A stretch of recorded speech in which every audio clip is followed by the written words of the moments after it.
I would like to say, welcome to In the Word.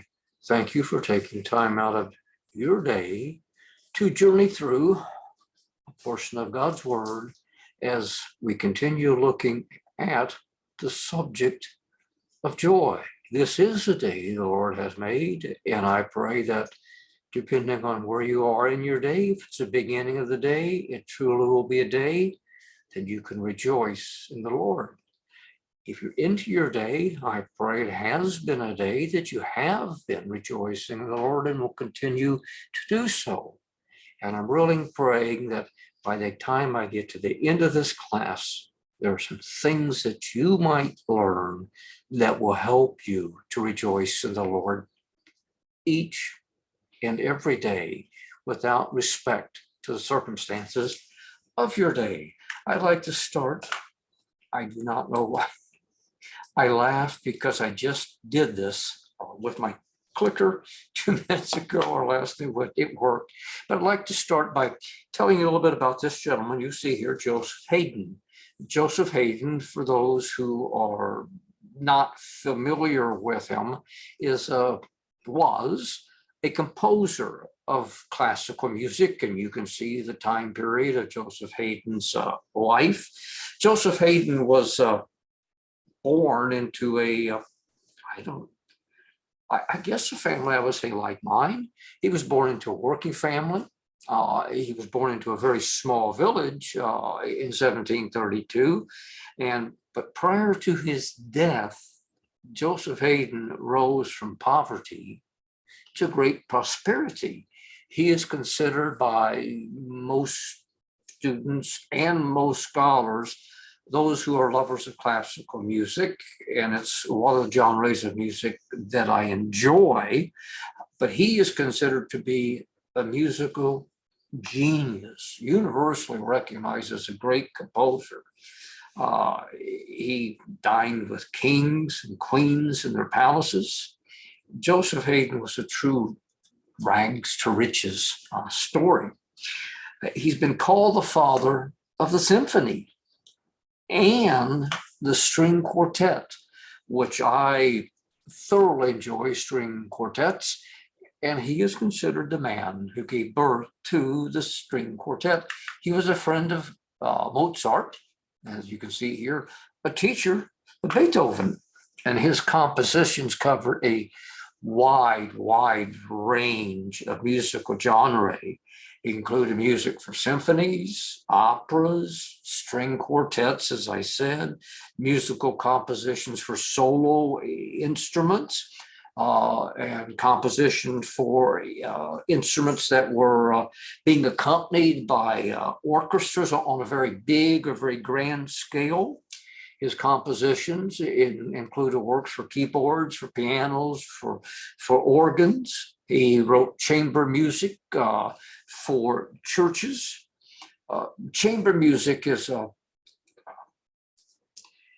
chamber music, is instrumental music that's played by small ensembles with one player to a part, and usually the most important part is the string quartet part.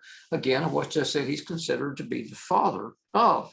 I'm just telling you a little bit about Joseph Haydn.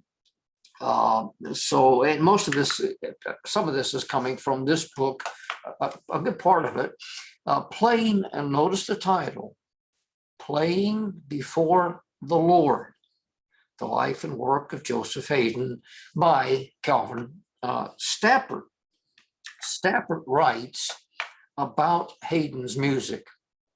His music is joyful, witty, humorous. There is a positive cast to it. Now, Stappert, in this book that I was reading, parts of this book that I was reading, passionately, firmly, sincerely, genuinely, I'm not sure what's the best word to describe the way he expressed himself. But to me, I would use the term that he passionately believed that Haydn's deep faith, and he did have deep faith. Now, that faith was a Catholic, but that nevertheless, that's what it was. And Stappert talks about his music resonates. It resonates with his faith. He wrote this, and I wish all music was this way. Haydn, this is quoting Stappert, saw two sides of what music was for. Music was for side one of the record, praising God. The flip side of the record, the edification of his fellow man. That is what music should be. It should be first and foremost to glorify God, and then to edify human beings and be a means of refreshment and wholesome entertainment. Secular classical musical scholars, they don't argue, they don't debate the sincerity of Joseph Haydn's faith and his faith in his music. And Joseph Haydn's faith wasn't all talk. His faith was truly a part of his walk. It was truly a part of his life. His life was music. And his faith was manifest in his music. He wrote music for the Lord, On every piece of music that he finished, here's what he wrote on the bottom of his music. Right down here, Lost Deo, praise be to God. Because that's what he wanted his music to communicate and to express and to bring others to doing, to praising the Lord. He was asked this question about his church music. And the question is this: why is your church music so cheerful? And this is how he answered: I cannot make it otherwise. I write according to the thoughts. I write according to the thoughts I feel when I think upon God. My heart is so, when I think upon God, my heart is so full of joy that the notes dance and leap, as it were, from my pen. And since God has given me a cheerful heart, it will be pardoned me that I serve him with a cheerful spirit. Well, Joseph Haydn, if he trusted on Christ's death for his sins, his resurrection from the dead, and trusted that by faith, believed that for his salvation, I promise you, there was nothing to pardon, but God would be pleased, was exceedingly pleased that he served him with a joyful spirit. I am the persuasion that somehow Joseph Haydn had attained, maintained supernatural biblical joy. This is what he was like on the inside. Like that. That is what my spirit ought to be like on the inside. This is what your spirit should be like on the inside. We should be a people controlled by supernatural, biblical, spiritual joy. We should continually maintain this supernatural, biblical joy and manifest this joy. Remember what he said, Haydn: when I think upon God, my heart is so full of joy. that notes, dance, and leap as it were from my pen. And folks, let me say to you, this is one of the most important keys, as I think we'll be able to see today, concerning supernatural, biblical, spiritual joy. And we are looking at the third, it's taken me a bit, I'm on the last segment of this, but we're looking at the third major point concerning supernatural, biblical, spiritual joy. And that point is why. Why is it important for you and I and for all believers to do as I think Joseph Hayden did, attain, maintain, and manifest supernatural, biblical, spiritual joy? And my fourth reason is, and we see this clearly, because it enhances the quality of one's earthly life and spiritual life, as all of these passages would show you. But I am looking at one in particular because the one passage that I'm isolated to look at out of the group together with you clearly manifests both the things I want you to see. But supernatural spiritual joy, biblical spiritual joy, it enhances the quality of earthly life and spiritual life. And we're looking at that through the passage in Acts 16 through 40. I'm still at the first major point. The others will move very fast as I finish point one this morning and move in afternoon, evening. I don't know, it's way late in the day. It's afternoon, late afternoon. We're looking at the circumstances of Paul and Silas at Philippi, like which most any reasonable, normal human being would deem to be disappointing, distraughtful, dismal, depressing, and devoid of justice. Those things, I think, are readily manifest in this passage. And we are down to the fourth of the things, reason why I say his circumstances were disappointing, distraughtful, dismal, depressing, devoid of justice, because we're looking at the fourth point, and that is that he and Silas were condemned unjustly. They were caned or beaten with rods, as we covered last week, humiliated, cast into prison, and confined in stocks.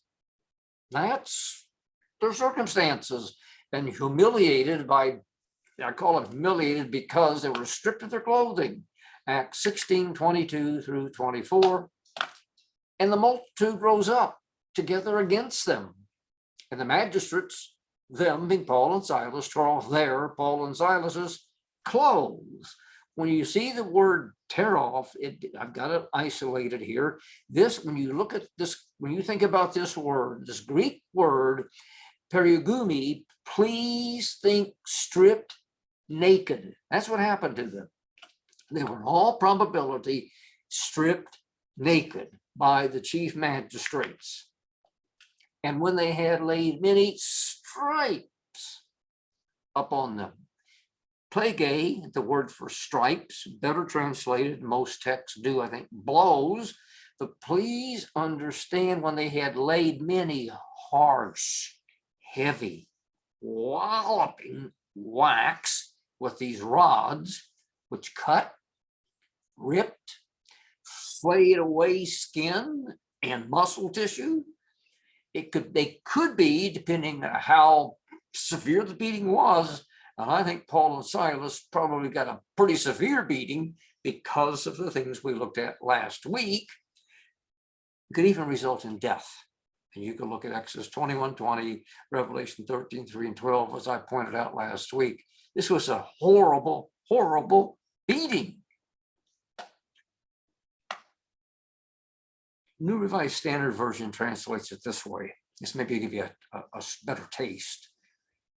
After they had given them a severe flogging, They threw them into prison and ordered the jailer to keep them securely. Flogging is fine as long as you can keep in mind that they did not use whips, that they used rods, these rather slender sticks that they beat them with. Verse 24, who, having received such a charge, thrust them into the inner prison and made their feet fast in stocks. When he says he cast them into the inner prison, the hesotepros, the hesotepros, it literally does mean innermost. Now, there's a question when he talked about he cast him into the innermost part of the jail.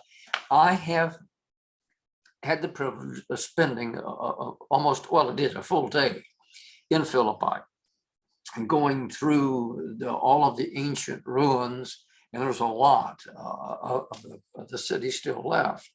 There's some work has been done, I'm sure, to reconstruct, but this is supposedly the inner jail, the lower jail at Philippi. You can see way back up here, this is the Acropolis where the temple was. But you can see the steps that were leading up. And then up on top of this, in this area up here, was the foundation of things for the rest of the jail. I've got several pictures of this. Here's another that gets you in closer to everything, where you can kind of begin to see maybe upper building layer. They've got this on the doubt that was there when Paul was there. They put this on this sign, the prison of St. Paul, as a part of the lower jail at Philippi. Now, and there it is again. I've just gotten closer where you can see. The bar system would have been very different what you and I are looking at right now. Here, the thing that I guess struck me the most when I was there, I'm trying to get this angle picture so you could see into this thing, was how small it was. Right? That's what got my attention. I'm not a very big man, height-wise or any other way. I don't know, and by saying me very big, I've shrunk now down to just about 5'5". I don't know if I could have stood up in there. I don't know. But you're here compressed in this little tiny space. It is dark. This is where they were dumped. I'm gonna give you a picture of another couple of prisons of that era. This one's in Rome. It's a Mamertine prison. They got up here, the prison of the Apostle Peter and Paul. I don't know that Peter was there. I know Paul wasn't in the Mamertine prison. That I know. Now, here, give you a figure how this kind of worked. We talk about the inner prison. They had an inner prison, and they cleaned it up a lot here. But this is the hole through which a prisoner was let down into the inner prison, hopefully by rope, because it was a fair distance from the top of this down to the inner prison, which looks this is kind of, they really cleaned it up and done a lot with it. You didn't have all this nice clean flooring. There's straw and sewage, just all kinds of crap. I'll read you a description what it was like, but that's an example of a Roman inner prison. Here is another not inner prison, but I want you to see this because I don't think I can get that far today. But please observe, look at the bars on this puppy. Look how big, heavy those things are. This prison cell is the one that the Apostle Paul supposedly was in prior to his beheading at what was Aquis Salvius outside the Arline wall. It's now called at Tre Fonte, Three Fountains in Rome. And the legend of the Three Fountains is, Paul, when he was beheaded, his head rolled, and as it rolled into first one position, the spring came up and rolled, then another came up, then it rolled a little more, and that's how you got the three springs, which is probably a bunch of goofiness. But this isn't goofy. This gives you some kind of perspective of what a prison was like. Not the inner prison, it's just the prison. But the one at Philippi, I can't tell you for sure that Paul and Silas were in that. The inner prison was here, or was it someplace inside the prison, the inner part of the prison, not below it? I don't know. I'm more inclined, because the moment time, to think it might have been something like we're looking at here. But what I can tell you, I know that the innermost part of a prison was the darkest. It was the least safe. It was the most disgusting part of any prison. I mean, that I know. Now, the jailer was given this charge: keep them safely. That's in this last part of verse 23. I want to point something out about the word safely. It's the word aspalos. That word aspalos, safely, it's formed by adding what's called an alpha privative. An alpha privative is simply taking the letter alpha, first letter of the Greek alphabet, and then adding it to another word. And it does the same thing as we do in English, when we take the two letters UN and put it to some of our words, like I've got here. Known, well, if you don't know, you can say it's unknown, unkind, unthinkable, unteachable, untrue, those kind of things. Same with this alpha privative when you add it to different words. Okay. The Greek word spalos literally means to stumble. It means to fall. It means to fail. And I'm going to use this last part in a minute. It means to be foiled. So if I stick the alpha privative on the front, remember, I'm negating it: unstumble, unfall, unfail. It doesn't communicate too well in English. So let me do this. Aspalos, to guarding, keeping, secure is not to be foiled. That's the charge given to the jailer. Do not let his being secured be foiled, or to put it in something probably a little more language friendly, keep them under tight guard, lock and key. You see, the point was the chief magistrates, and for the life of me, I'm not 100% sure at this point, they wanted these two men that they considered to be breakers of Roman law, Paul and Silas, to be kept under the tightest security possible.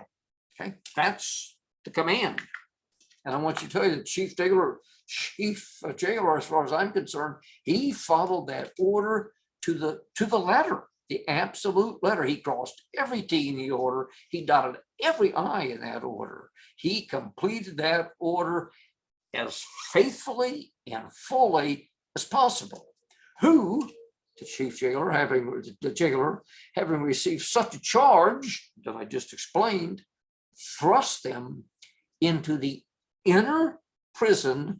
Think about this: dark, damp, rat, insect infested, yucky place, and made their feet fast in the stocks. Now, I just did this because I found it interesting in the Greek. You see the word fast or fastened?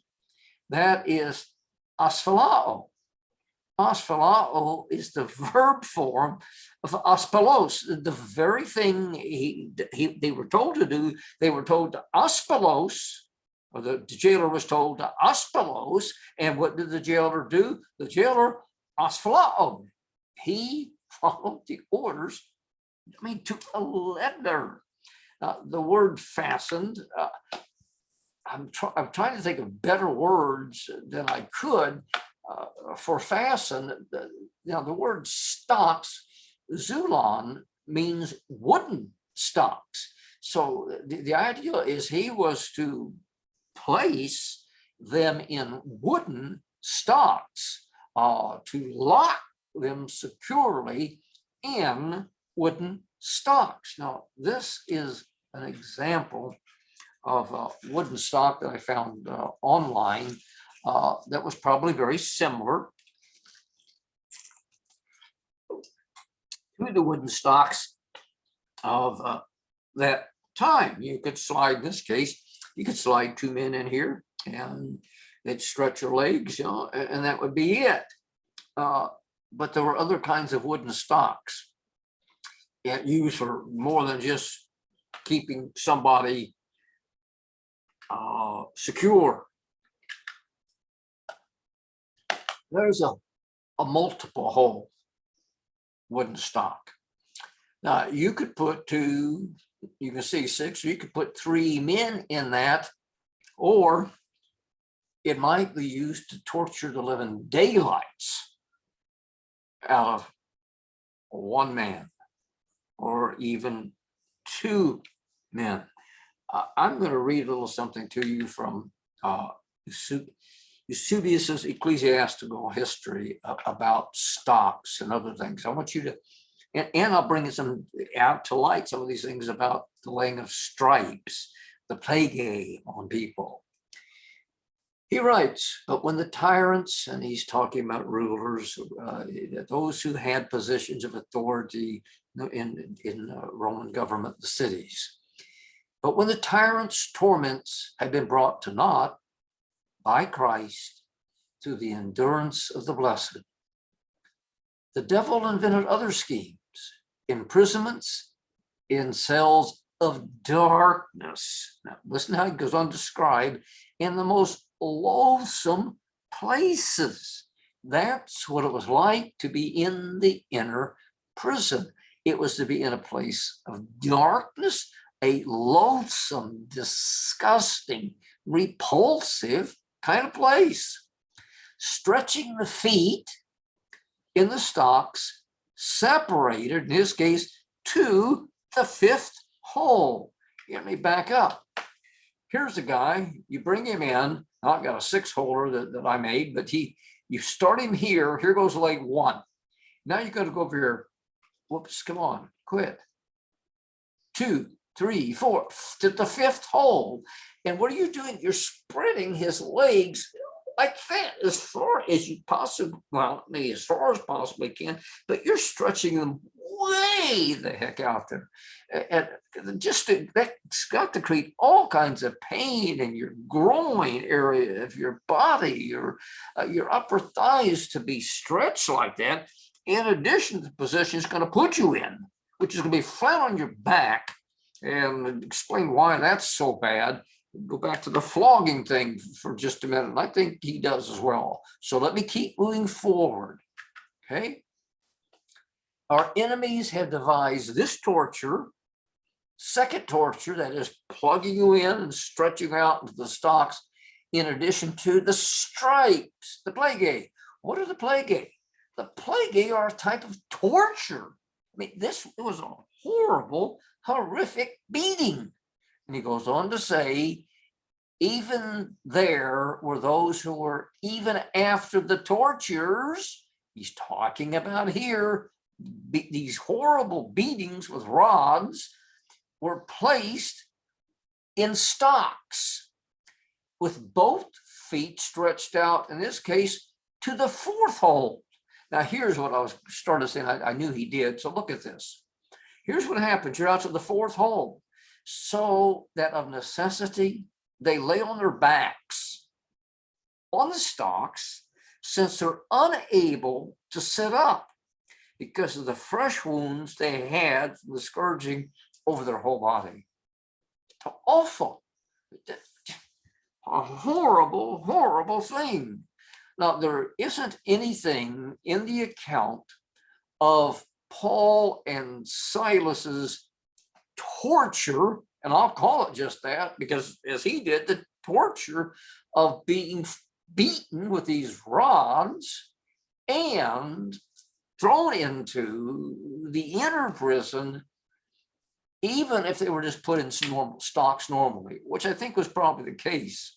But even normal placing in stocks was not comfortable. It was not there to make things better for you. It was there to be made. That jailer did everything and keep this in mind, he did everything in his human power, everything he was able to do to make sure that it was impossible for Paul and Silas to escape. He made them as secure as a human being could make somebody secure. Relative to this kind of treatment, this imprisonment, here is what Richard I. Purvo, in his Hermeneia, a critical historical commentary on the Bible and the book of Acts, wrote about being put into a prison, cast into an earthly hell. Well, I'm not sure I could go that far because I've done enough work on hell that there's nothing on earth I can compare it with.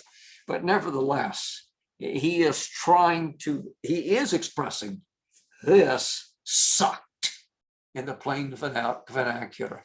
This was a absolutely horrific, horrible, horrendous, awful state to be in. Okay, that's where they were. Look, no one would have pointed a finger at Paul or Silas if they had saw them or heard them, saw them in tears, heard them lamenting and groaning about their pain and their beating, their aching, and even griping about how unjust, how harsh this treatment was. I don't think anybody would have expected anything about them. It wouldn't have surprised me. This does, though. Instead of what I just tried to describe, this is what I hear instead. I hear a conspicuous expression of supernatural biblical joy. Here, it's just, I'm dumbfounded. I am dumbfounded. And at midnight, notice midnight, folks, if you had beaten the living daylights out of me like Paul and Silas had been, you had the kind of day they had had, you know where I would try to be at midnight? I would, if I couldn't get out of there, I'd be trying to sleep. That's what I would try and be doing. But here they are, and at midnight, Paul and Silas prayed and sang praises unto God. And the prisoners heard them. And I'm going to point out that response with more detail in a minute, because it's nothing like what my response would have been if I had been a prisoner in that same jail at midnight, and I heard somebody, a couple of guys off someplace, and they're singing and praising, and I kept hearing, you know what I'm going to be doing? You fool, shut up! Shut your sorry traps up and go to sleep. It's late. Gosh, it's hard enough to pass time sitting in a prison doing nothing. Let me sleep. Morons, turn it off. That would have been my response. But not here. I'm going to show you closely a bit. The prisoners heard them. Now, here is what we're looking at. When we see this phrase, prayed and sang praises, here's a more literal reading of the Greek text. Praying, they were singing, praising. That is a much more literal reading. Praying, they were singing, praising. I point that out because it tells me what they were doing. Because I'll show you the word prayer for just a moment, but they weren't asking for anything. They weren't expressing any wishes, any desires. Praying, they were singing, praising. That is as literal as I can get with the translation. I said I'd point something out about the word, and I'm going to do it quick and go right on by it. It's the word for praying is, here's proseukomenoi. Proseukomenoi is in the present participle form, expressing this is what they were doing while they were there.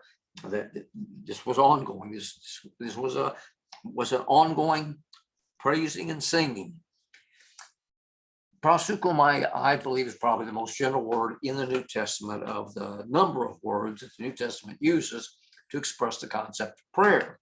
Proseuchomai is a compound word. By compound, I mean, here I have it. You have the preposition pros, P-R-O-S, which literally pros is a marker of direction. If someone comes up and asks me for directions, and I'd say, what you want to do is you want to go down this way. You want to go down here, down this way.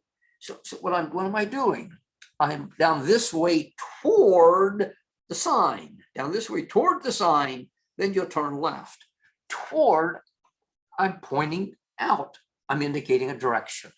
And that is the most basic sense of pros. It is a marker of direction, meaning toward. And indicating direction, it indicates a direction. Euchomai, that's the verb part, means to speak out. And you can see it's used to express a wish, desire. There's some passages with that. But when you combine the preposition pros to the simple verb euchomai, to speak out, what you get and bring it into the language of prayer, proseuchomai, the highly literal meaning is speak out. It's expressing that prayer first and foremost is speaking out to God. It's talking to God. You're talking, and the direction of your conversation is toward God. So what we see here is that which is being directed toward God. That's what this word tells me, being directed toward God. Present tense, that's what they were doing. So prayed and sang praises. So I give you this more literal reading of the Greek, praying, directing conversation, talking, praying. They were singing, praising. Now, this is probably the most important part. See, the Greek does not have the word and between praying and singing. There is no and between praying and singing. Now, the word praying, as I said, this word is a participle form of proseuchomai. That's a present tense form. Singing, this the word humanon, and humanun is an imperfect tense. See, this is looking at past action going on. So I have a present and an imperfect tied together, and this is how I come to this conclusion. Praying, they were at the same time singing, praising. Okay, that's what they were doing. Praying, they were at the same time singing, praising. This was not a prayer, woe is me. It's not a lamentation. It was not a request for deliverance. It was praying, singing, praising. Here is the word huminu, which is the vocabulary form of humanan. It means literally what? To sing a song associated with religion and worship, to sing a hymn, to sing a song of praise. So what was Paul and Silas, what were Paul and Silas doing at midnight after having gone through the torture of a beating? And I don't know what kind of, they were in bad shape. I don't know how bad.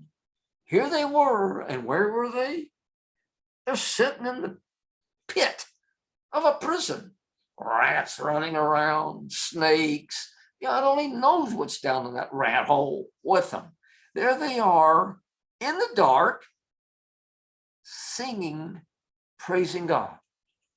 That's what they are doing.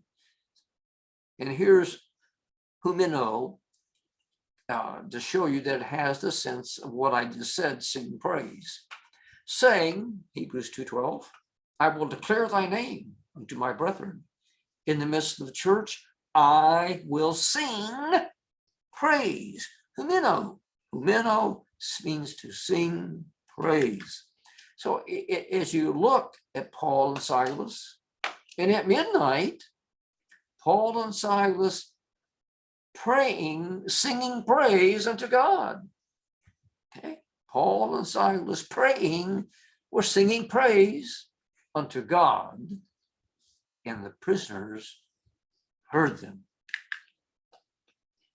Paul and Silas's manifestation, and I submit to you that praying, singing praises to God in light of their circumstances is a manifestation of supernatural biblical joy, that is, delight in God. They are manifesting their delight in God, and that caught the attention of others. Notice, and the prisoners heard them. And the prisoners heard them.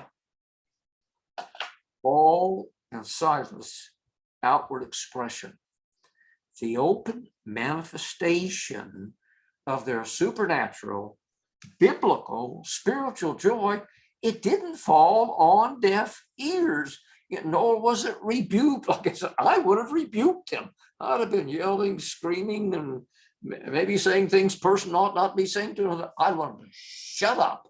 Shut your flappers up. But not here. It did not fall on deaf ears. And this is so obvious to me from a Greek text, and I will show you that now. And at midnight, Paul and Silas praying, singing praise unto God, and the prisoners heard them. Paul and Silas' manifestation of supernatural biblical joy caught the attention of others, and the prisoners heard them. The word heard. And this is what just really grabbed my attention. People who know me to any degree know I'm careful. I'm really careful with words, but this one just flew off the pages. The word heard, I'm reading from the English text, and I would ask anybody who knows Koine Greek, if you're reading from an English text and you see the word heard, what's the first Greek word that pops into your mind for heard? It's akuo. I know it is. Akuo is the most common word in the New Testament for heard. See, the verb meaning to hear here is not akuo, is not akuo. I didn't get the is not in there. Verb meaning to hear is not akuo, is not, repeat, akuo, but eparchomai, epacromai. I see, I didn't know the word. I'd never heard of it. Epacromai. And I'm not surprised. I had not heard of epacromai because it's not used again in the New Testament. It's not used in the Septuagint. I mean, it is rarely, and I mean rarely, used in the extant secular Greek literature and writings available to us. I'm looking for something very specific, and this is not to be a brag thing. It's so I can tell you something. I have a very extensive electronic library by the grace of God. I need one more than most people because I'm just dumber than most people.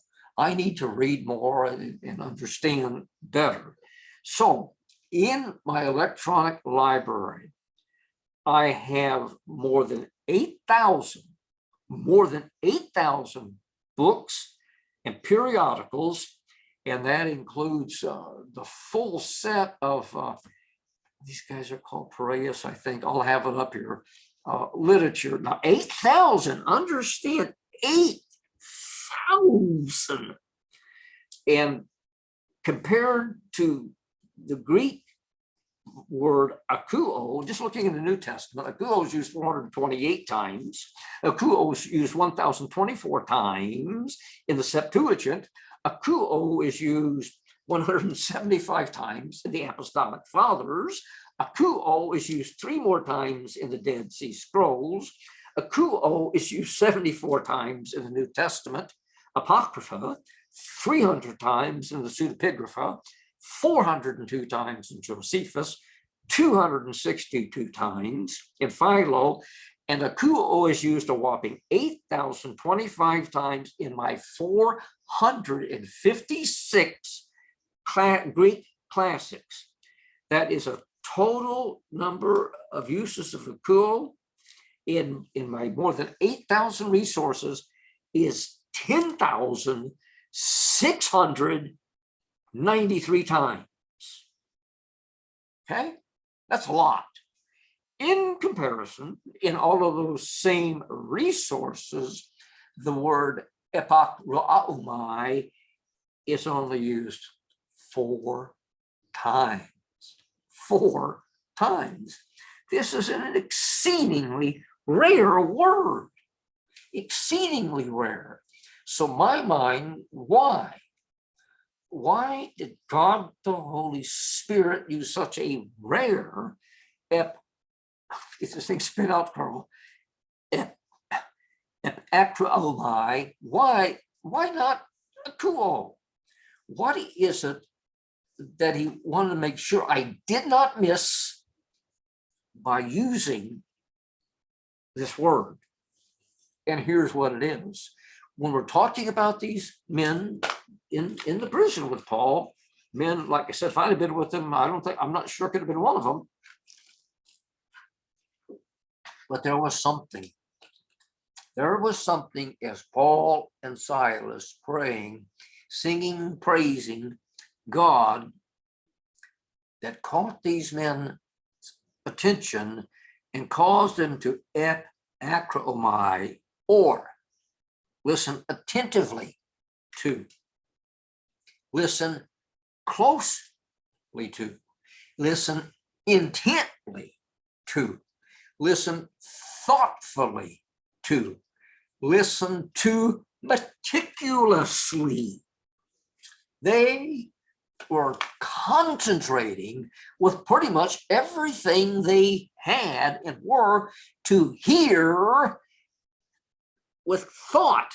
What are these guys doing, saying? I would have given anything to know what they were saying. You want to guess? It was one of the Psalms.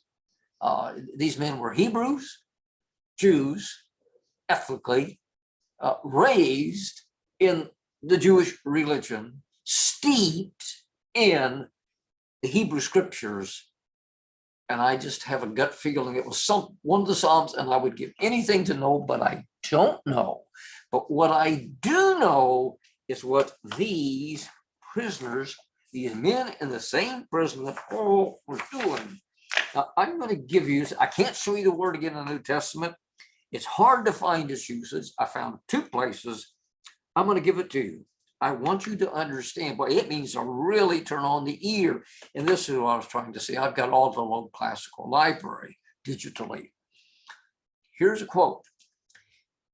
The way from the gymnasium to the baths passes through the street of silence. And beside the sanctuary of Artemis Philomirax, the goddess is so surnamed because she is neighbor to the gymnasium. The street received, they say, the name of silence for the following reason. Men of the army of Achilles were sent to spy out what was happening in Elis. On the way, they exhorted each other when they should be near the wall themselves to keep strict silence. Let me say this, that akraomai is the opposite of strict, is the opposite of speaking. It's, okay, but to do what? Don't talk, but listen attentively. To listen attentively is how the infinitive form of the verb akraomai is translated. But listen attentively, if perchance they might learn aught from the people in the town. These men, by this, reached the town unobserved Here we are again. Now it's a participle form. After hearing, akusentas is an aorist participle form of our word. After hearing all they wished. Okay, that tells me they listen carefully. They listened and listened and listened until they learned everything they wanted to know. And then what happened? All they wished. They went back again to the Aetolians. So the street received its name of silence of the spies. I hope this is helping you get taste, a real taste. This means to really, really listen. The second place the word is used is in the pseudepigrapha. My translation is by James H. Charles, and this comes from the 12 testaments of the 12 patriarchs. Now, I don't believe this is true. I believe it's probably Jewish folklore passed down about Joseph and his having to deal with Potiphar's wife and her sexual advances toward him. But here, the word's used. That's my word heard, the word epakluomai, that I want you to understand means to really, really, really listen to. And this, as the story goes, the quote, Joseph speaking, and when I was in bonds, the Egyptian woman was oppressed with grief. She came and heard, not akuod, but she epakluomai, how, notice what he's doing. I gave thanks unto the Lord and sang praises in the abode. Notice now how he describes his prison stay, or how his prison stay is described.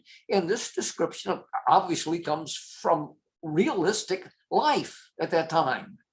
In the abode of darkness, and with glad voice rejoiced, glorifying my God, that I was delivered from the lustful desire of the Egyptian woman. How do you think she was listening to Joseph? I think she was intently listening. She was wholeheartedly involved. She wanted to hear what this guy was saying. This guy who had objected all of her sexual advances. What is he doing? What is he saying? She listened, and she listened as intently as she could possibly listen, because she wanted to know what he was saying. And at midnight, while Paul and Silas praying, singing praise unto God, and the prisoners at akrapmai heard them. That's the imperfect tense form of the verb. The imperfect tense notes, looking at the past, they continued to carefully, intently, thoughtfully listen closely to Paul and Silas praying and singing. Why were they doing that? What was going on? Paul and Silas's response to their circumstances, which can only be called an obvious manifestation of supernatural, spiritual, biblical joy, had an impact. It had a mighty impact upon the hearers, upon those men. They probably knew what had happened to them. They knew they were beaten and in a mess. They knew they were locked up. They got the worst part of the prison. Rats down here running around your feet and your back. God knows what other kinds of stuff was down there with them. It wasn't as nice as it's looking in this picture. Can only imagine. And yet, we find a conspicuous expression of supernatural joy. Do you not think that their delight in God was enhancing those circumstances? You bet it was. because that's exactly what supernatural, biblical, spiritual joy can do. It can enhance even the worst of circumstances in life. And if it can do that for the worst, think of what it can do for the best.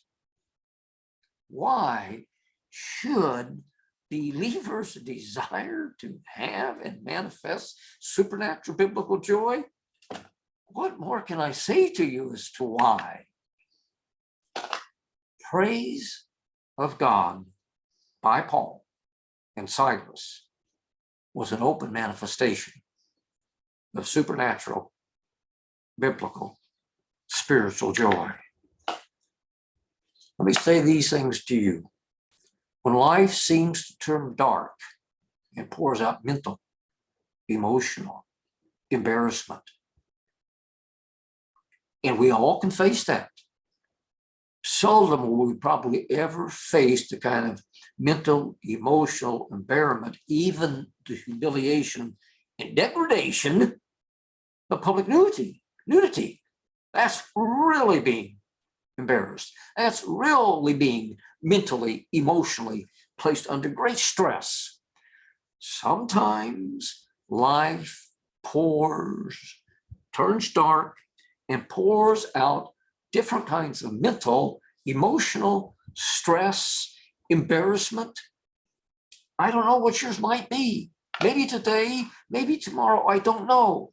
I doubt it'll be public nudity, but when it does, and when life seems to turn dark, and it pours out harsh physical sufferings. I know some who are going through. I've got a brother I dearly love. I'd give anything to get him out of those circumstances, but that's not the Lord's will. And my brother's got his eyes viewed where ours should be first. Yes, physical sufferings stink, but our first view should not be to the circumstances, but they should be to God and to a heavenly good that could be worked out of this.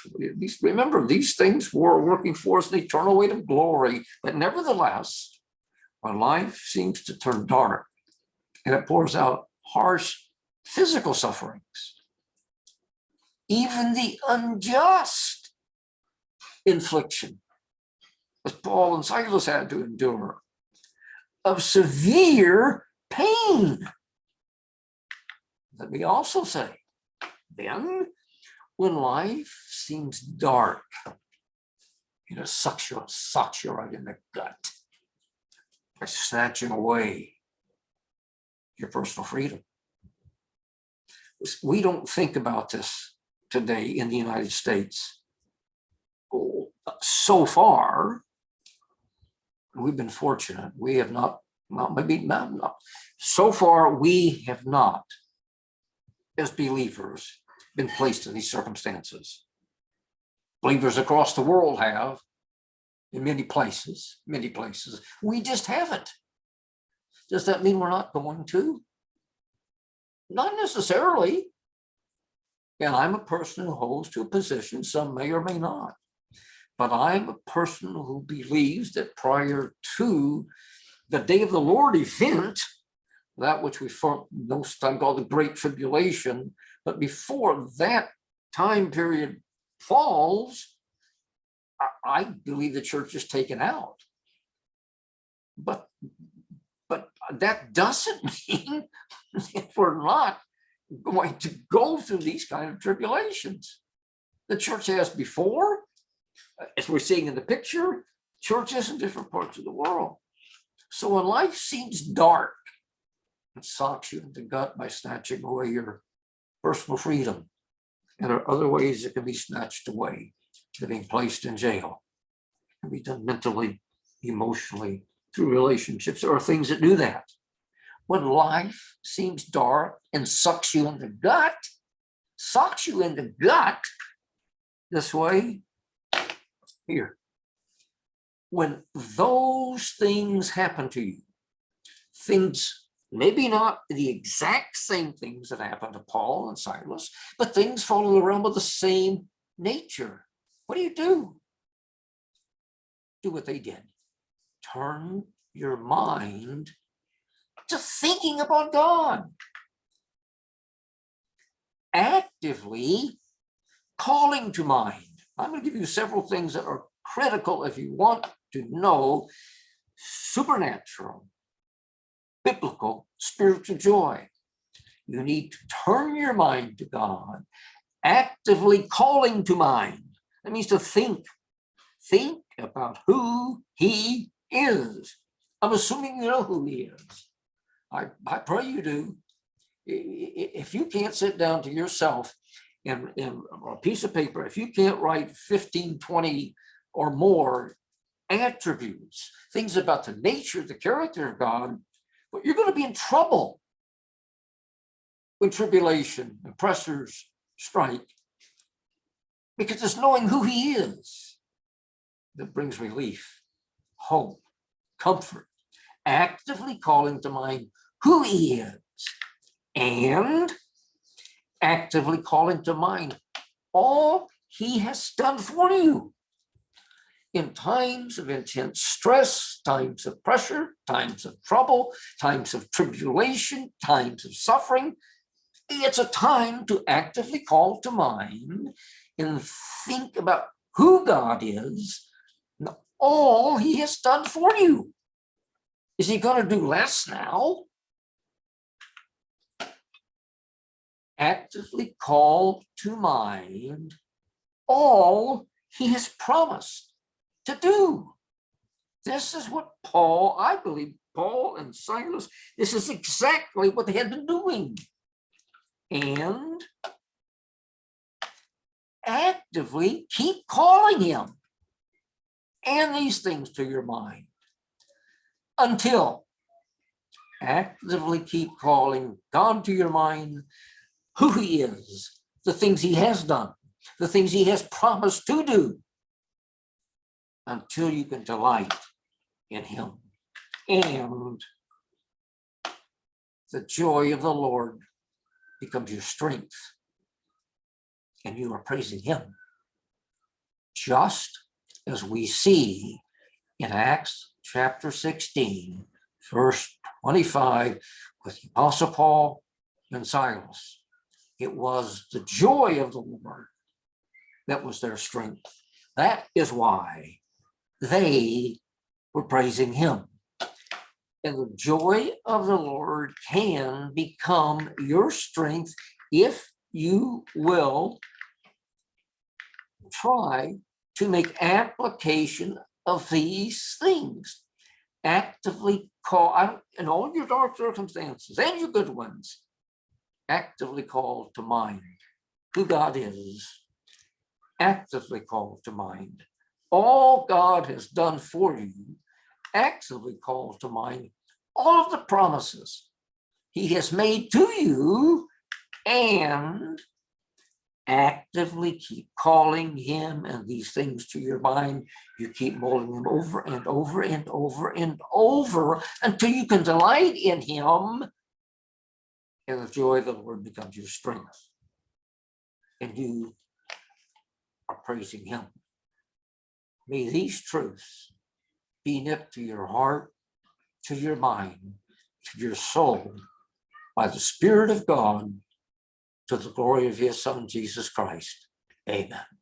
Until we are together again in the Word, may the joy of the Lord, the fullness of the joy of the Lord, be in your heart each day.